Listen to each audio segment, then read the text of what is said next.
You see the middle part here that's gray, not filled in. That is Trump country in Ohio. Jake, we'll watch the race as we go, and we'll get more votes as we move through the hour.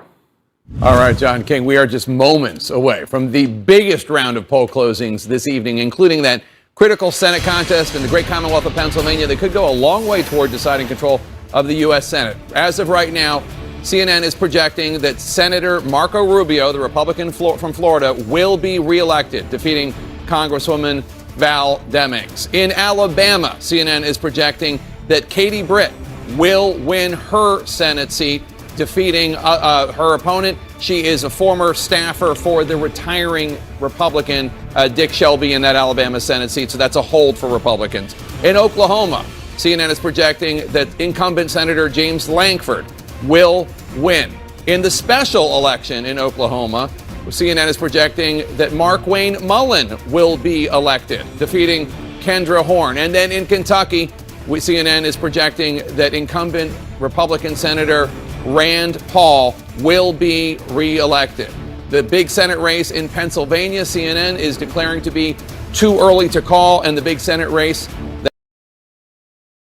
Governor John Fetterman and TV's Dr. Is too early to call as of right now. And in New Hampshire, a competitive race between incumbent Democratic Senator Maggie Hassan against retired General Don Bolduc. Again, too early to call. Let's look at the map in general right now. Right now, we have no projection in Connecticut, Illinois, Maryland, Missouri, and then, as I said, New Hampshire and Pennsylvania. Too early to call right now. The overall balance of power in the U.S. Senate, Democrats have 36 of the Senate seats. Republicans have 35 Senate seats. There are 29 seats remaining. That's what the rest of the night is about. Remember, Republicans only need to pick up one net seat from the Democrats in order to regain control of the Senate. But we have governor's races for you as well, and Boris Sanchez has those. Jake, we have two projections to bring you from the South, including a major win for Republicans in the state of Florida. Governor re-election by a considerable margin. Right now, DeSantis is up nearly 16 percentage points. That's notable because Donald Trump won the state of Florida in 2020 by about 3.5 points. DeSantis, of course, widely speculated that he may run for president. Trump certainly thinks so with some of his recent attacks on the Florida governor, who earns a return trip to the governor's mansion in the Sunshine State. We also have a projection to bring you from Ruby, Alabama, a state that Donald Trump won, earning about 60% of the vote in 2020. There, incumbent Republican Kay Ivey, a staunch Trump supporter, she defeats rehabilitative therapist Yolanda Flowers to win another 4 years in Alabama. We also have a key race alert to bring you now. From the Peach State in Georgia, right now, Democratic activist Stacey Abrams, 38,000 votes ahead of incumbent Republican Brian Kemp.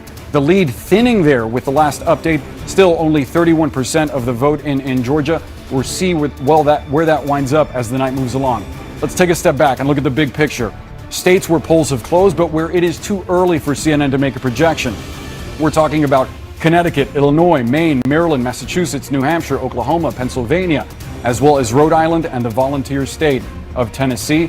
Let's turn it over now to Casey Hunt, who has some updates for us from Senate races. Casey. Yeah, and Boris, let's start in Georgia because you just gave us an update on the governor's race there. Let's compare it to where things stand in the Senate race. Raphael Warnock up at 54.5% to Herschel Walker's 43.9%. So that spread between where the Republican Governor Kemp is at 48.2% right now has widened. Walker is just at 43.9%. That has to be giving some of the Democrats I've been talking to throughout the night a little bit of relief. We got, though, a third of the vote in here. We do, of course, expect this to be one of the tightest on the map. Let's take a look at North Carolina, where the Democrat Sherry Beasley has an early lead over Republican Ted Budd. Remember, this is retiring Republican Senator Richard Burr's seat, so a Democratic win here would represent a pickup for them, although we do expect this race to tighten through the evening.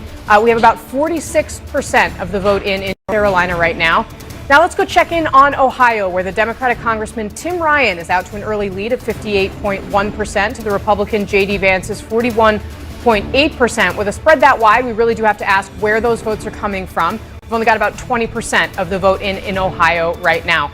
And let's also check in on New Hampshire, where Maggie Hassan is at 64.1% to the Republican Don Bolduc's 35.4%. She's about 13,000 votes ahead, so that tells you where we are in the vote count. We're not very far in. We are at 8%, but you'd rather be Maggie Hassan at this hour than Don Baldock, Jake. All right, Casey, thanks so much. Appreciate it. John King getting us up to speed.